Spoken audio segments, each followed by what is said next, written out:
Welcome to Dark Knight Films Reviews, circa the 1930s. I am your host, Matt Spease, and today we are looking at not one, not two, not three, not four, but 9 Universal monster films from 1931 all the way up until 1939. So sit back and enjoy a time when the films were in their golden age.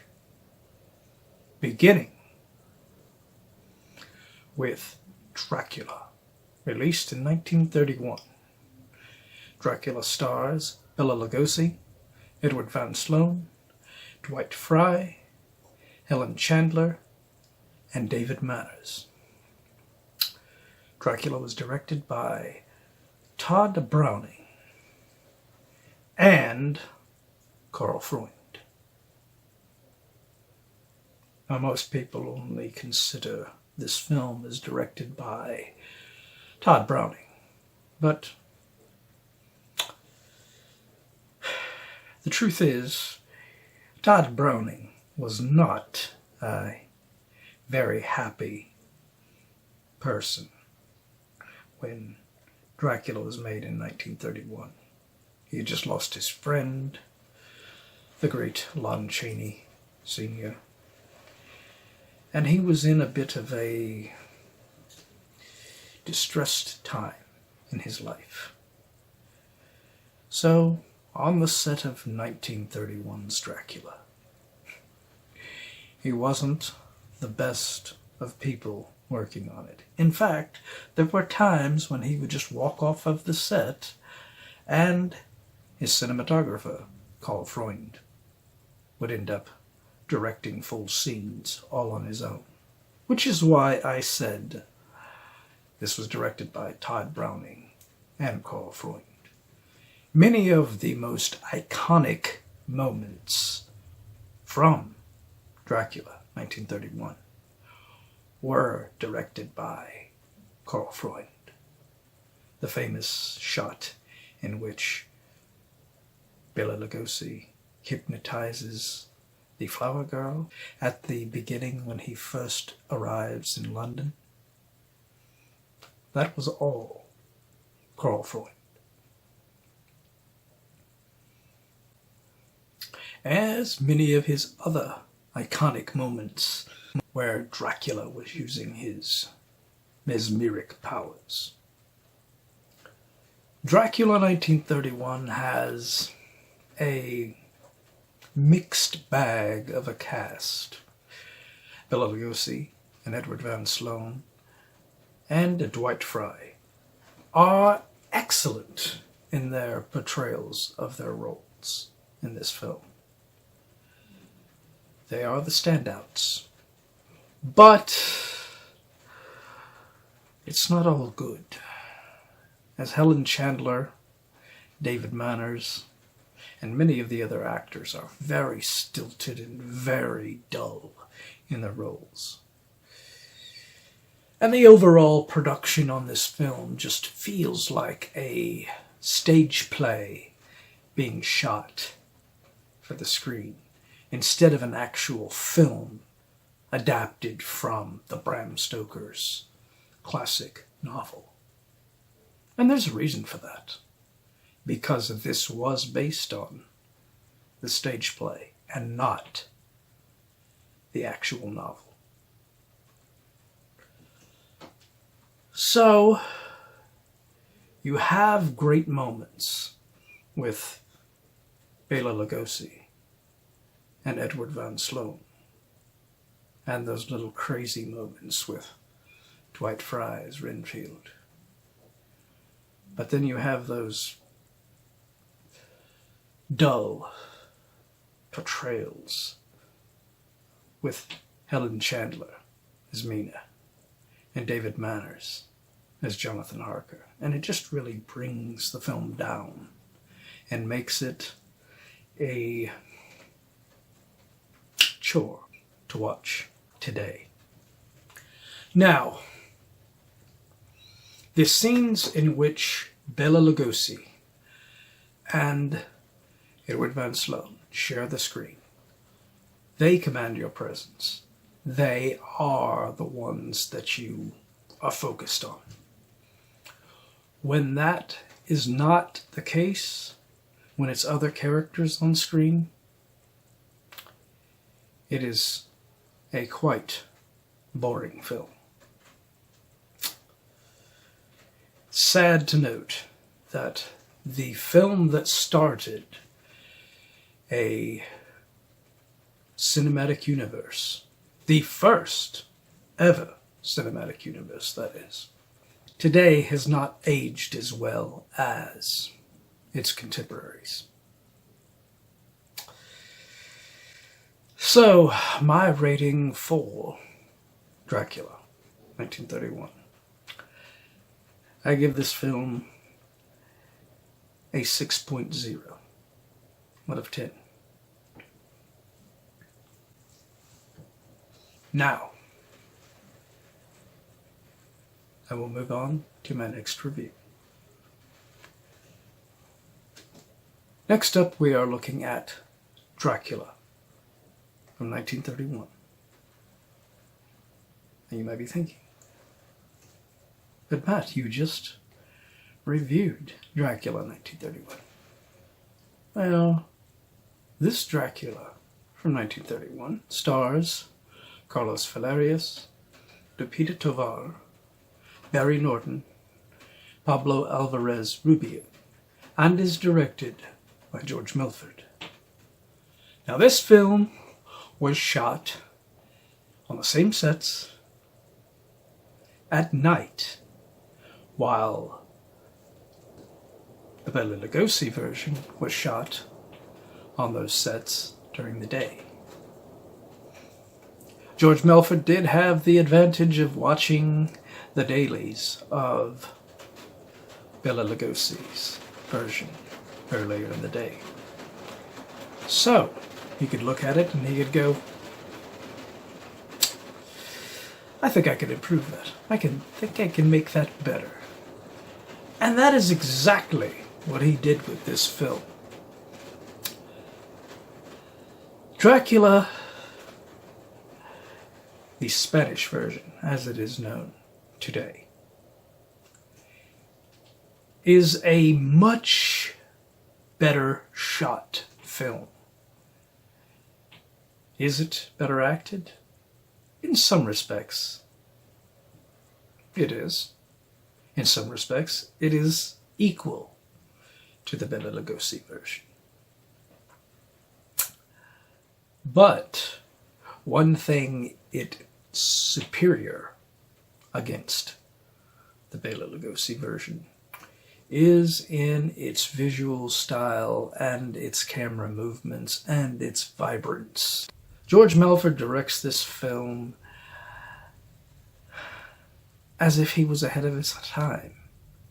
It feels more like a film from the 40s with the Universal era, which the filming styles and the acting had progressed from the 30s. And that's what this film feels like. Carlos Villarías is not as good as Bela Lugosi, but he gets many more great sequences to do more than what Todd Browning allowed Bela Lugosi to do. So in that respect, his performance gets to shine a little bit better as Lupita Tovar's representative of Mina in this story does the same. She is much more attractive and much more interesting as a character because she plays her with life, vibrance, much different than Helen Chandler did in the Bela Lugosi version. Barry Norton is the same way in the role of von Harker, the representation of Jonathan Harker in this film. Pablo Alvarez Rubio, who plays Dwight Frye, is okay. He's a little bit more over the top than even Dwight Frye was. And he gets extra scenes to shine as the character. So it is hard to judge on those performances. Now, my final review of Dracula, 1931, the Spanish version. I give this film a 7.8 out of 10. This film was the best of the Dracula movies of this time period. It follows the story in a much better way. It's still following the stage play and not the book by Bram Stoker. But it is a much more lively and a much more exciting portrayal of that story. It doesn't just feel like a stage play being shot. It actually feels like a cinematic achievement. And that is why it gets a higher review from me than the Bela Lugosi version. Next, Frankenstein, released in 1931. Frankenstein stars Colin, Clive, May Clarke, Boris Karloff, John Boles, Edward Van Sloan, and Dwight Frye. Frankenstein was directed by James Whale. Now, Frankenstein is a big improvement over Dracula, released the same year. James Whale has a completely different style of shooting than what Todd Browning or even Carl Freund had. I would not say that he is up to the standard set by George Melford on his Dracula, but it is a better U.S. production.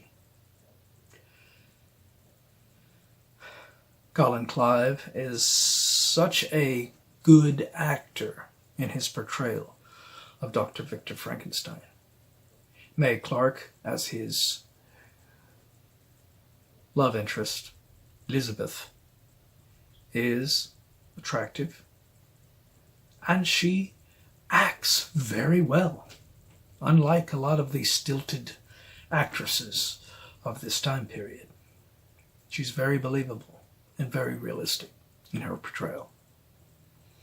Boris Karloff, of course, this is the film that made him an icon in film, playing the Frankenstein's monster for the first time in his career. John Boles is Colin Clive's friend and also competitor for the attention of May Clarke's Elizabeth. He does really well in his role as well. In fact, a lot of the performances in Frankenstein 1931, it's not anything like the mixed bag that there was with Dracula in 1931. Many of them do much better performances than the previous film did, including the always great Edward Van Sloan and Dwight Frye. This time, Edward Van Sloan is only briefly in the film, playing the mentor figure to Colin Clive, who is unfortunately killed when he tries to end the life of the Frankenstein monster.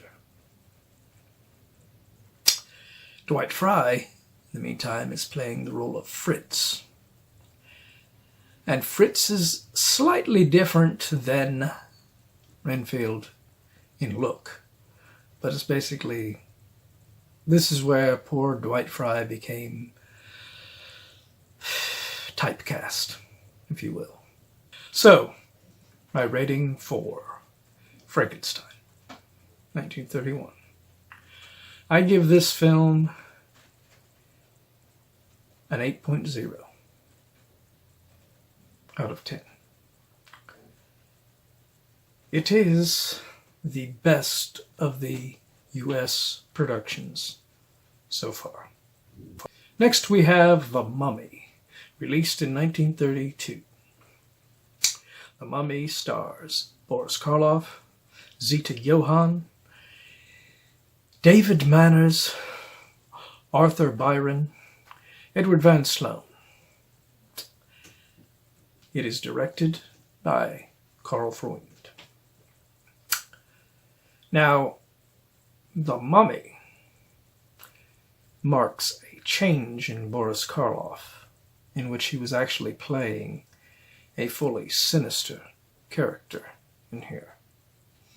This character is much more in line with Dracula, and you could have easily seen Bela Lugosi playing this character. The Imhotep mummy character in this, we only see him as a mummy in the opening moments when they find him in his tomb. Then he awakens and walks away.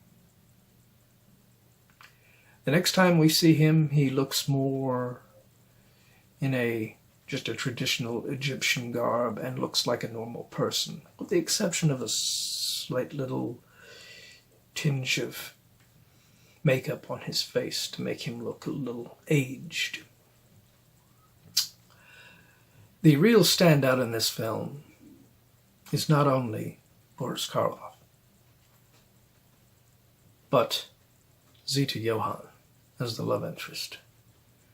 She is very beautiful, and she is very exotic in her portrayal of this character. You can believe that an Egyptian character that has been dead for centuries, coming back and finding this woman, would become obsessed with her.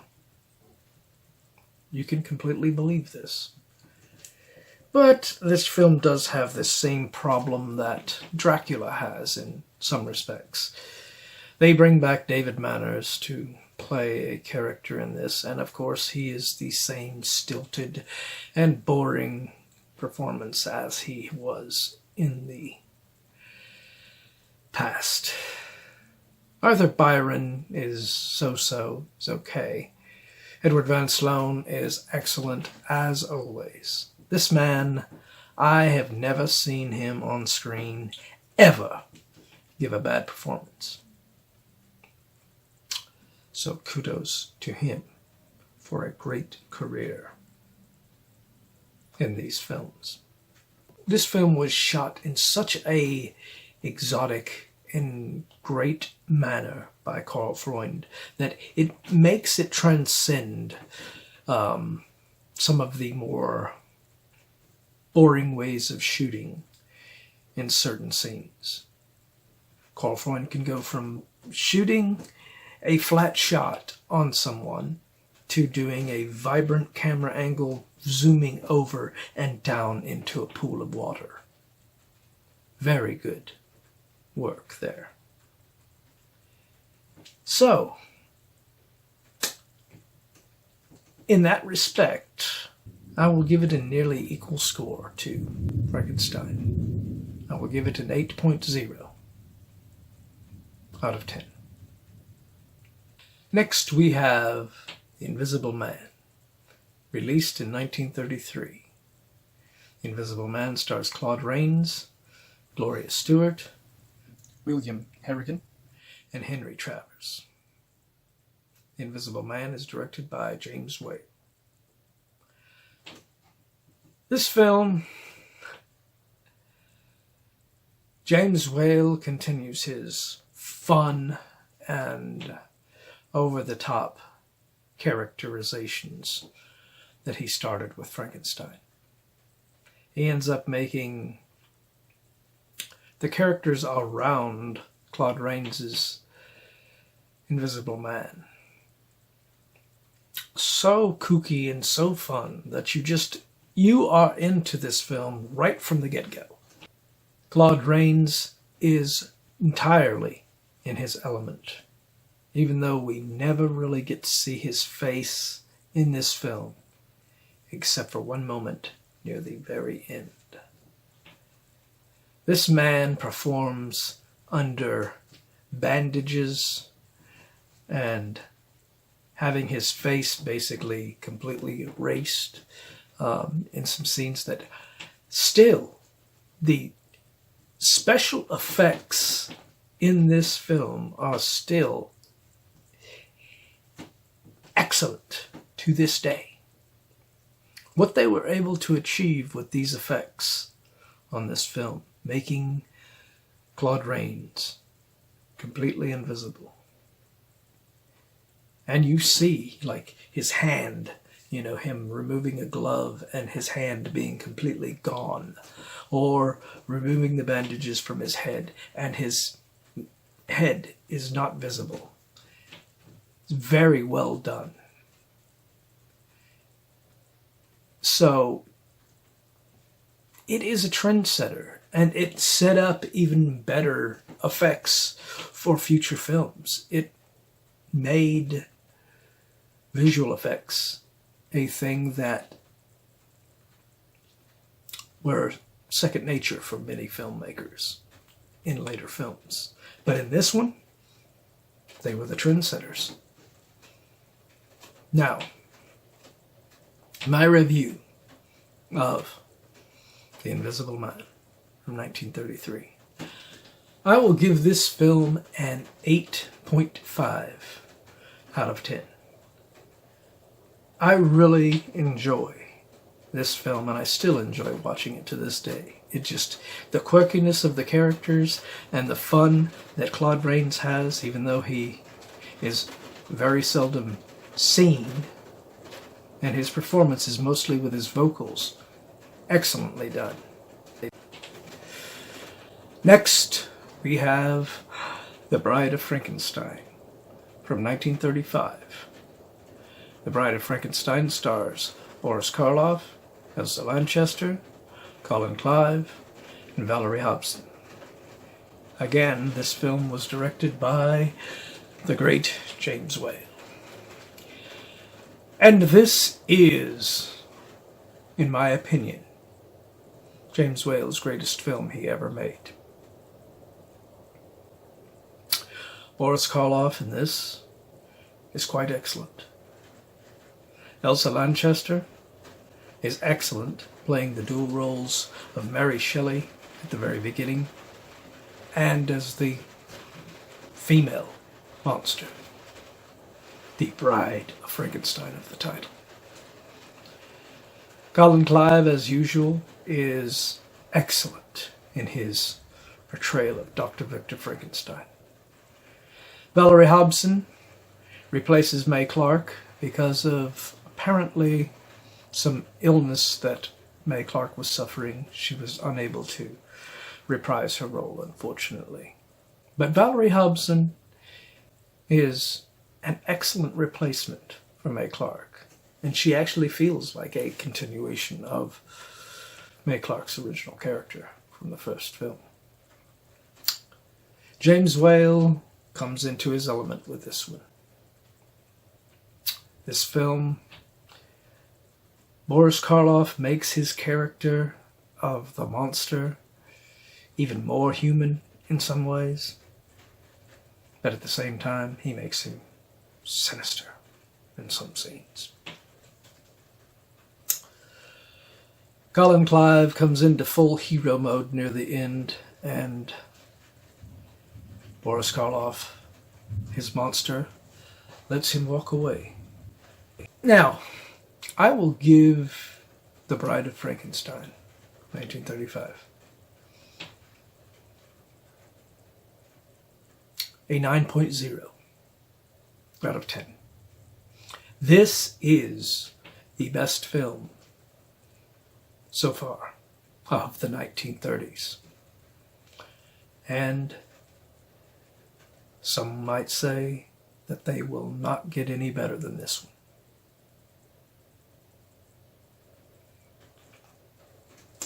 Next we have Werewolf of London, released in 1935. Werewolf of London stars Henry Hull, Warner Oland, Valerie Hobson, and Lester Matthews. Werewolf of London is directed by Stuart Walker.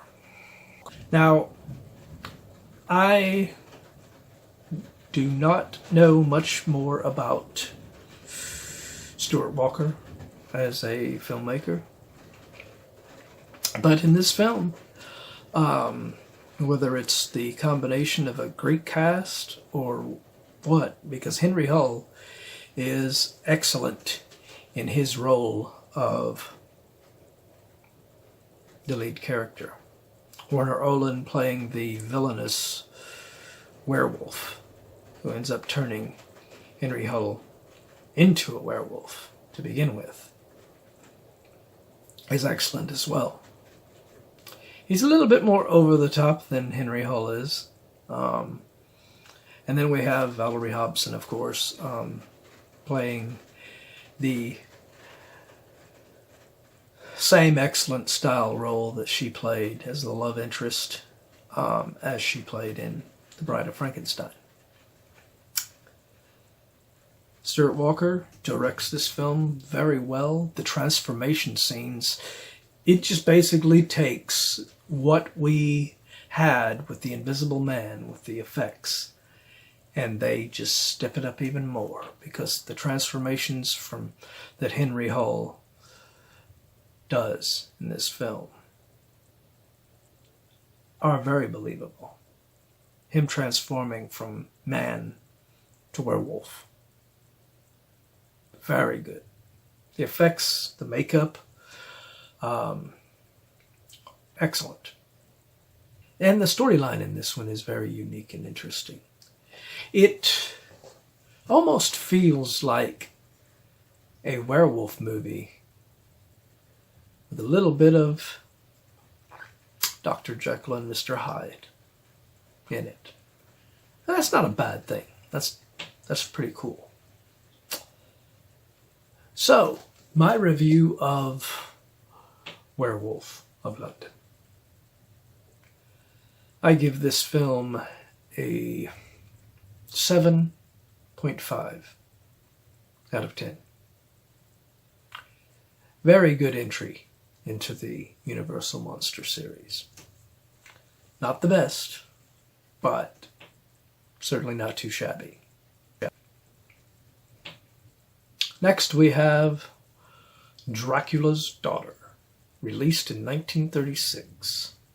Dracula's Daughter stars Otto Kruger, Gloria Holden, Marguerite Churchill, and Edward Van Sloan. Dracula's Daughter was directed by Lambert Hillier. Now, Dracula's Daughter is a bit of an oddity in this first cycle of Universal Monster films. It is almost equally as old school style shot as what Dracula 1931 with Bela Lugosi was. There's not much as far as stylistic stuff in this film. Lambert Hilliard directs it as just a standard 1930s film. Nothing really stands out in this film for me, with the exception of one performance, and that was Edward Van Sloan reprising his role as Van Helsing. He is very underused, though, in this film, and more Edward Van Sloan in this film would have definitely helped elevate this film to a better status. Gloria Holden is fine in the leading role, as is Otto Kruger. They are not as bad as David Manners or Helen Chandler, but there is nothing interesting or unique about either one of them in their roles. So, in closing on this one, I will give Dracula's Daughter a 6.0 out of 10. It is not the best of the 1930s, and it is fairly close to the 1931 Dracula with Bela Lugosi. Next we have Son of Frankenstein, released in 1939. Son of Frankenstein stars Boris Karloff, Basil Rathbone, Bela Lugosi, and Lionel Atwill. Son of Frankenstein was directed by Roland V. Lee. Now, Roland V. Lee is another director like Stuart Walker who I've not seen a lot of his other works, so I only have Son of Frankenstein to go by as far as his directing. And from what I saw in Son of Frankenstein, he is quite the director. This film is very stylistically shot. It is not boring in any way with its performances and the way it is shot. Cinematography is very good in this film. And plus, having a legendary actor like Boris Karloff, Basil Rathbone, Bela Lugosi, and Lionel Atwill all in one film, that is gold, in my opinion. Boris Karloff gives his most sinister portrayal of the monster in this final film of the 1930s. Basil Rathbone is equally as good as what Colin Clive was as Victor Frankenstein, playing his supposed son in this story. But Bela Lugosi and Lionel Atwill are the two that really stand out in this. Bela Lugosi playing the role of Igor. And the voice he does in this, it just shows that Bela Lugosi did have talent. He was not just Dracula. He could not just play those kind of characters. So, this is a role that I enjoy him more in this role than I do playing Dracula. You may call that sacrilege, but I call that an excellent performance that I embrace. Lionel Atwill, meanwhile, playing the role where his hand is wooden and he raises it up to shake your hand and everything. This character is just excellent. Excellent. Lionel Atwill has always been one of my favorite actors of this time period. And he always gives an excellent performance, much like Edward Van Sloan did. So, my review of Son of Frankenstein, the final film of the 1930s. I give this film an 8.5 out of 10. Great ending to Boris Karloff's Frankenstein series. in my opinion. Well, that's it for the 1930s. I hope you have enjoyed this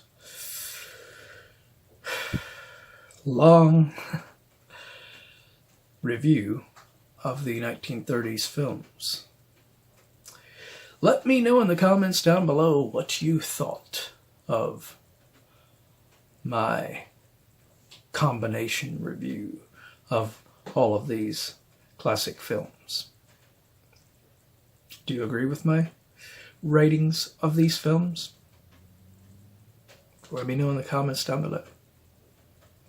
And as usual, do not forget to like, share, and subscribe, because it really does help my channel out a lot.